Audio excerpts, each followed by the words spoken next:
Q1 बुस्कोपन plus tablet क्या है? A1 बुस्कोपन plus tablet एक दर्द और स्पैज्म कंट्रोल करने वाली कॉम्बिनेशन मेडिसिन है। इसमें 2 एक्टिव इंग्रेडिएंट्स होते हैं, ह्यूसिन बुतिल ब्रोमाइड 20 मिलीमाइंडर जो मसल स्पैज्म को रिलैक्स करता है, पैरासीटामोल 500 मिलीग्राम जो दर्द और बुखार को कंट्रोल करता है। ये दोनों मिलकर पेट के दर्द, माहवारी का दर्द और इंटेस्टिनल क्रैम्प्स के लिए काफी इफेक्टिव होता है। K2 बुस्कोपन प्लस का काम करने का तरीका, मैकेनिज्म ऑफ एक्शन क्या है?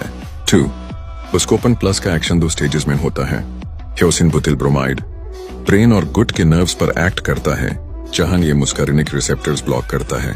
इससे स्मूथ मसल्स रिलैक्स हो जाते हैं और क्रैम्पिंग कम होती है। पैरासीटामोल पेन सिग्नल्स और टेम्परेचर रेगुलेट करने वाले प्रोस्टाग्लैंडिन्स को ब्लॉक करता है। इससे दर्द और बुखार दोनों में रिलीफ मिलता है।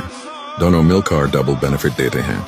स्पैज्म प्लस पेन रिलीफ क्यूरटिंग बुस्कोपन प्लस किन डिजीजेज या हालतों में यूज होती है?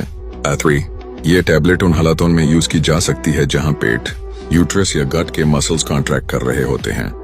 एब्डोमिनल क्रैम्प्स, माहवारी का दर्द, dysmenorrhoea, bowel spasms, IBS, irritable bowel syndrome, bladder pain, gall bladder या किडनी स्टोन के दर्द, ये शॉर्ट टर्म सिम्टोमेटिक रिलीफ के लिए बेस्ट है।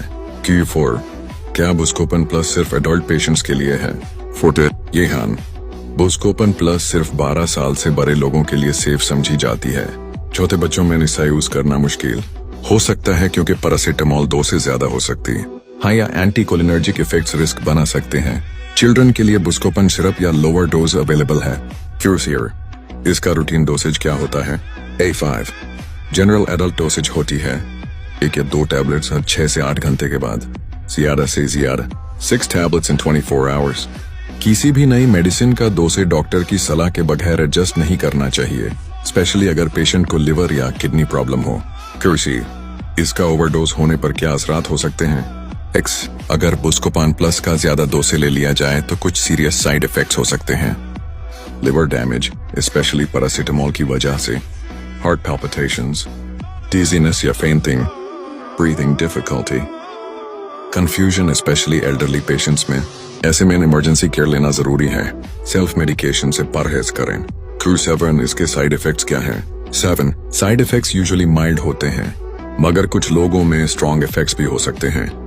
Dry mouth, dizziness, constipation, blurred vision, allergic reaction, rash, swelling, itching, liver toxicity, long term या high dose use C। अगर side effects ज्यादा सीरियस हो जाएं तो तुरंत डॉक्टर से मशवरा लेना चाहिए। कैसे क्या इस मेडिसिन का फूड या ड्रग इंटरेक्शन होता है? जी हाँ, कुछ इंटरेक्शंस पॉसिबल हैं। अल्कोहल पैरासीटामोल के साथ लिवर डैमेज का रिस्क बढ़ता है। Warfarin long term use clotting time effect कर सकती है।